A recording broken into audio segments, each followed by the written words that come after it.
Bonjour Renaud Girard. Bonjour. Merci d'être en direct avec nous sur le plateau de Point de Vue. Vous êtes le chroniqueur international du Figaro. On vous lit dans les pages du journal chaque mardi. On va voir votre chronique à l'instant. L'Europe se mouillera-t-elle pour le Groenland? À retrouver bien sûr sur le site. Alors justement, parlons du Groenland, cher Renaud. Après l'opération menée par les Américains, cette stupéfiante opération sur le Venezuela, est-ce qu'on peut réellement prendre au sérieux la menace de Donald Trump de s'emparer de ce territoire qu'est le Groenland? Je pense qu'on peut la prendre extrêmement au sérieux. Il va sans doute essayer de la prendre d'abord, de prendre le Groenland diplomatiquement. Il a proposé d'ailleurs un achat au Danemark du Groenland, comme il y avait eu un achat à la Russie de l'Alaska sous le tsar Alexandre II. C'était donc évidemment au XIXe siècle. Mais c'est une pratique des Américains. Et d'ailleurs, dans l'histoire, puisque les Français eux-mêmes ont vendu la Louisiane. La Louisiane, c'était en fait tout l'Ouest américain. Aux États-Unis d'Amérique. C'est Napoléon qui l'a fait, je crois, pour 5 millions de dollars de l'époque. Bon, de l'époque. De l'époque. Et, donc vous dites, il va s'emparer d'abord, il va essayer d'abord. Il a dit plusieurs fois qu'il considérait que le Groenland devait revenir aux États-Unis pour le protéger. Alors c'est vrai que le Groenland, si vous voulez, est à 35 kilomètres seulement des côtes du Canada. C'est vraiment le nord-est du continent américain. Et la doctrine stratégique américaine, qui a été publiée il y a un mois, parle d'un hémisphère occidental. C'est chez eux. Et d'ailleurs, avant-hier, le secrétaire d'État, Marco Rubio, a dit pas touche à l'hémisphère occidental. Donc, les Chinois exitent, les Russes exitent. Et donc, ça fait, le Groenland, ça fait une sorte de coussin une buffer zone, comme on dit en anglais, une zone tampon de plus de 2 millions de kilomètres carrés par rapport à la Russie, qui n'est pas si loin, puisque la Russie est à moins de 2000 kilomètres du Groenland. Et donc, c'est l'idée. D'ailleurs, pendant la Deuxième Guerre mondiale, les États-Unis avaient pris évidemment le Groenland pour contrôler l'Atlantique Nord. Alors, ils avaient dealé à l'époque avec l'ambassadeur du Danemark qui s'était réfugié, enfin l'ambassadeur du Danemark qui n'avait pas besoin de se réfugier, il était au poste aux États-Unis quand le Danemark est tombé aux mains des nazis, il était occupé par les nazis bien sûr, et donc ils avaient dealé avec l'ambassadeur du Danemark, et ils avaient d'ailleurs proposé, puis ça n'a pas été accepté, mais ils avaient proposé, juste après la guerre déjà, c'était sous Truman, d'acheter le Groenland au Danemark. Et donc tout ça n'est pas une idée farfelue de Trump, sérieux, c'est farfelu. Et il y a déjà un historique. Eh bien, la Cathy Miller, là, qui a tweeté...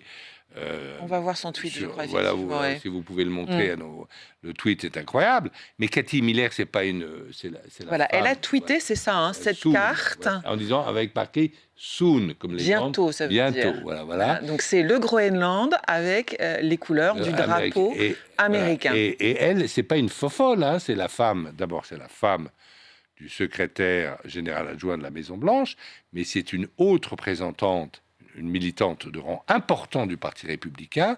Elle était directeur de la communication du vice-président pendant la première administration Trump. Elle a d'ailleurs été nommée au début de la nouvelle administration Trump, donc par le 47e président des États-Unis. Elle a été nommée membre de l'Intelligence Board, c'est-à-dire du comité de conseil à la Maison-Blanche sur le renseignement, il y a 12 personnes. Donc elle a un rôle officiel. Très sérieux. C'est très sérieux. Et si elle dit ça, c'est que elle dit pas ça en l'air. Elle dit pas ça en l'air. C'est pas une fofolle. Imaginez un plan, une stratégie. Vous vous évoquez la géographie, qui est importante, effectivement. Donc ça voudrait dire que les États-Unis contrôleraient tout le nord de leur territoire. C'est pas qu'une raison géographique de vouloir le Groenland. Il y a des réserves aussi qui intéressent les États-Unis. Comme les deux présidents, alors il y a les réserves de terres rares, effectivement. On considère que si la Chine, qui est le royaume des terres rares, a 40 millions de tonnes, de réserve. Les États-Unis en auraient 2 millions et le Groenland à peu près 1,5 million. Donc c'est quand même intéressant, en réserve de terres rares. Mais c'est aussi, vous savez, Trump, il est obsédé par les kilomètres carrés, par le territoire. Il veut être grand par l'économie, par l'armée, mais aussi par les kilomètres carrés. Il est comme ses mentors qu'il a cités dans son discours inaugural, c'est-à-dire les présidents McKinley et les présidents Theodore Roosevelt. D'accord ? Ça, c'est très important, le territoire pour lui. Et quand il se compare avec la Russie, quand il compare le territoire américain, il est un peu jaloux, parce que les États-Unis, c'est 10 millions de kilomètres carrés, puis vous avez en face la Russie énorme, avec 17 millions de kilomètres carrés. Et il aimerait bien justement faire un petit ensemble avec le Groenland, et pourquoi pas avec le Canada. C'est pour ça qu'il avait proposé, il avait dit que le Canada devait devenir le 51e État des États-Unis, pour avoir comme ça un truc de 23 millions de kilomètres carrés, et dire à Poutine, ben voilà, je suis plus gros que toi. Voilà. Et ça compte. Et ça compte. Bien sûr. Alors le Groenland, c'est un grand territoire par la taille, hein, c'est 4 fois la France, c'est très peu d'habitants, très peu. Et avec un statut juridique très particulier. Hein. Très particulier, puisque le Groenland donc, appartient au royaume du Danemark depuis la nuit des temps, en fait. Et même officiellement, il y a des traités au début du 19e siècle, quand on fait la paix en Europe, qui confirment l'appartenance du Groenland au Danemark, au royaume du Danemark. Mais il y avait quelques pêcheurs, et c'est tout. Et puis, des Esquimaux. Alors aujourd'hui, les Inuits, les Esquimaux sont à tout casser 50 000. Il y a peut-être 5 000 colons d'origine danoise. Et tout ça fait... pour 55 000 personnes, c'est moins que la ville de Calais, hein, pour un territoire de 2 millions de kilomètres. Tête aux Américains. C'est un territoire glacé et désert, avec une base américaine déjà, et qui a une autonomie, c'est-à-dire que le Danemark n'est plus responsable que des relations extérieures et de la défense, avec une population qui aurait bien aimé son indépendance, plutôt d'ailleurs qu'un rattachement aux États-Unis. Mais j'imagine que les Américains se font forts de persuader, peut-être avec un peu d'argent aussi, les citoyens ou les résidents, qui ne sont pas très nombreux du Groenland, de pouvoir changer. Voilà. Alors, en fait, voilà. Hein, c'est ça, enfin de drapeau. De drapeau. Ça peut être ça, ça peut être de leur propos. Donc la voie diplomatique, mais aussi proposer des investissements, c'est ça oui, mais les Danois, c'est difficile de céder ça pour les Danois. Alors, ce qui est très, très intéressant, c'est que ce territoire, donc, a intégré la CE, c'est-à-dire qu'il s'appelle aujourd'hui l'Union européenne en 1973, mais par référendum 12 ans plus tard, le territoire s'en est retiré. Donc, ce n'est pas un territoire qui appartient à l'Union européenne et qui est donc pas... Certains pourront arguer qui n'est pas couvert par... il y a un article de sécurité hein, dans le je crois, l'article 47.2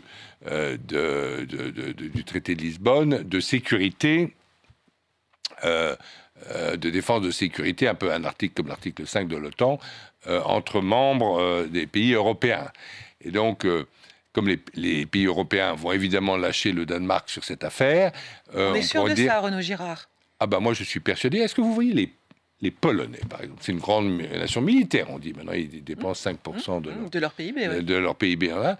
Est-ce que vous voyez les Polonais, je ne parle pas de condamner, mais même critiquer l'annexion par les États-Unis du Groenland, qui est en fait une acquisition des États-Unis face à la Russie, évidemment, alors qu'ils tiennent comme à la prunelle de leurs yeux aux missiles que les Américains commencent à déployer sur leur sol et qui sont dirigés vers la Russie. Il n'y aura pas la moindre critique. Est-ce que vous croyez que Mme Meloni, patronne de l'Italie, va critiquer voilà, elle n'en a rien à faire du Groenland, et puis elle considère... Bah oui, c'est à côté c'est mieux que ce soit les Américains qui gèrent le Groenland que la Russie ou que les Chinois. Voilà. Et donc personne ne va critiquer. Personne même, je dirais plus loin. Vous n'aurez même pas la moindre sanction du Conseil européen le Conseil européen est capable de sanctionner les faibles, comme un pauvre colonel suisse, à la retraite, qui fait un blog, qui fait une interprétation plutôt pro-russe de la guerre en Ukraine, s'appelle Jacques Beau, ils l'ont sanctionné, ce qui est évidemment totalement contraire aux valeurs de l'Union européenne sur la liberté d'expression, parce que finalement, on peut avoir une interprétation, pourquoi pas pro-russe, du conflit en Ukraine. Moi, je ne la partage pas. Vous ne la partagez pas non plus, mais c'est la liberté d'expression. Moi, je ne suis pas pour sanctionner M. Mélenchon s'il dit qu'il y a un génocide à Gaza. Il y a un souci à Gaza. Moi, je ne l'appelle pas génocide. Je pense qu'on ne peut pas l'appeler génocide. Voilà. Mais je pense que M. Mélenchon doit garder la liberté de dire que c'est son expression. Voilà. Pour revenir sur le Groenland et l'Europe, néanmoins, donc vous me dites l'Europe ne bougera pas, ne critiquera pas. Qu'est-ce que ça signifie? Alors il y aura des critiques, il y aura des cris à Copenhague. Oui. Il y aura des critiques peut-être dans les pays scandinaves. Il y aura un communiqué alambiqué de Mme von der Leyen qui a déjà s'est soumise économiquement à Trump récemment, là en juillet, quand elle a été le voir en Écosse dans son golfe. Et puis, les autres pays ne diront rien. Vous diriez, Renaud Girard, que depuis ce week-end, avec cette opération spectaculaire menée par les Américains au Venezuela, on est passé vraiment dans un autre monde, là? Oui, on est vraiment passé dans un monde des sphères d'influence, c'est très clair. Hein, c'est l'hémisphère occidental, c'est à nous. Rubio l'a dit, patouche, voilà. Trump, c'est un président du XXIe siècle qui fait une géopolitique du XIXe siècle, comme McKinley. Donc, McKinley ne voulait plus voir les Espagnols dans son arrière-cour, il les a chassés sous des prétextes divers et variés. Ce qui me surprend, Renaud Girard, c'est que Donald Trump s'est toujours affiché comme un homme voulant la paix, n'aimant pas la guerre. Et ce week-end, ça semble contradictoire un peu. Oui, tout à fait. Il n'est pas suivi par son vice-président qui se tient Oui, on n'a pas vu sur les photos. J.D. Vance, on l'a pas vu. On a vu Marco Rubio. Voilà, parce que effectivement, il fait la guerre alors qu'il a dit qu'il ne voulait pas la faire. Et alors, il ne fait pas des guerres néoconservatrices, parce que les néoconservateurs, c'est les Américains qui préfèrent leur idée de la justice ou de la démocratie à la paix. Alors, c'est George Bush, fils, qui va en Irak pour y imposer la démocratie par la force. Et la justice contre le tyran Saddam Hussein. Lui, Rubio et Trump, en fait, le régime Venezuela, la démocratie, il s'en moque. C'est pour ça qu'il n'a pas dit que Mme Machado devait, M. González, qui a été régulièrement élu et qui est réfugié en Espagne, devait devenir le futur président. Non, il veut protéger les intérêts américains. Il est prêt, si le régime maduriste, avec Mme Delcy Rodriguez, que Rubio a appelé, une longue conversation avec elle, fait ce que les Américains lui demandent de faire, tout ira bien. Le pétrole, évidemment, c'est pour les Américains. Il s'agit de donner du boulot à toutes les raffineries de pétrole lourd, parce que le pétrole vénézuélien est très lourd, qui sont sur la côte de la Louisiane. Ça sera d'ailleurs bénéfique pour l'industrie pétrolière américaine, mais aussi pour le Venezuela, parce qu'en fait, il faut dire que Maduro et Chavez avant lui ont détruit complètement l'économie pétrolière du Venezuela. Et c'est ça, c'est ça le deal. Et c'est aussi, la raison aussi, c'est parce qu'on veut, vous savez qu'il y a 8 millions de Vénézuéliens qui ont quitté leur pays, parce qu'effectivement, la dictature pseudo-communiste... Un quart, je crois, de la population. Tout à fait, voilà. Et donc, l'immigration, c'est une obsession de Trump. Donc, ils veulent que les Vénézuéliens reviennent dans leur pays. Et puis aussi, évidemment, c'est de dire, et le message est très clair aux Chinois, l'Amérique latine, le continent américain, de l'Alaska à la Terre de Feu, c'est chez nous, et vous touchez pas. Et vous touchez pas. C'est la doctrine Monroe. C'est la doctrine qu'on dit Donroe, c'est-à-dire Monroe, appendice Donald Trump, qu'il a revisite et qu'il a ressuscite. Quel est l'impact de cet événement sur les négociations entre l'Ukraine et la Russie? Il y a Zelensky qui est aujourd'hui à Paris, reçu par le président Macron pour une nouvelle réunion de la coalition des volontaires. Quel est l'impact et à quoi on peut s'attendre de cette nouvelle réunion aujourd'hui, Renaud Girard? À la fois, on a vu que Rubio se moquait un petit peu des Russes. Il a dit « Ah tiens, c'est bizarre, les défenses Russes installés au Venezuela n'ont pas trop bien marché, etc. Puis c'est quand même une humiliation de la Russie, parce que les Américains ont réussi à faire avec Maduro ce que les Russes n'ont pas réussi à faire avec Zelensky. Voilà. Donc c'est une vraie Il y a un humiliation message militaire. clairement envoyé là. Clairement envoyé que les Russes pataugent en Ukraine, n'arrivent pas à avancer. Et donc là, c'est quand même, voilà, c'est une humiliation. Et puis c'est un message. Les gens disent, beaucoup de gens, beaucoup de nos lecteurs d'ailleurs, disent et m'ont dit, mais ça va laisser libre cours à la Chine et la Chine voudra prendre Taïwan. Moi, je ne pense pas du tout que c'est la bonne interprétation. Parce que les Chinois n'ont pas besoin de la caution morale des Américains pour aller attaquer Taïwan. Ils attaqueront la Chine. Totalement. Ils s'en passent totalement. Voilà. Ils n'ont pas besoin de l'exemple américain. Au contraire, c'est un signe de fermeté envoyé à la Chine par les États-Unis d'Amérique. Vous savez, on n'est pas des faibles. Je suis un shérif. Et si vous envahissez ou vous cherchez à envahir Taïwan, ce qui n'est pas une opération facile, il y a 180 km de détroit de Formose à traverser, eh bien, ils se disent, Trump peut très bien dire, moi je vais vous envoyer la 7e flotte. Et les Chinois se disent, la bataille navale, on n'est pas sûr de la gagner. Parce qu'une marine, c'est vrai que les Chinois, ils ont beaucoup de navires, puisque leur construction navale militaire est très forte, mais une marine de guerre, c'est aussi des marins. Et les Chinois n'ont pas fait la guerre navale depuis le XVe siècle, donc ils ont peut-être un peu moins d'expérience que les Américains. Merci Renaud Girard d'avoir été en direct avec nous. Et bien sûr, je le rappelle, on lit votre chronique du mardi dans les pages du Figaro et sur le site. Merci de m'avoir invité, Anne-Emmanuel.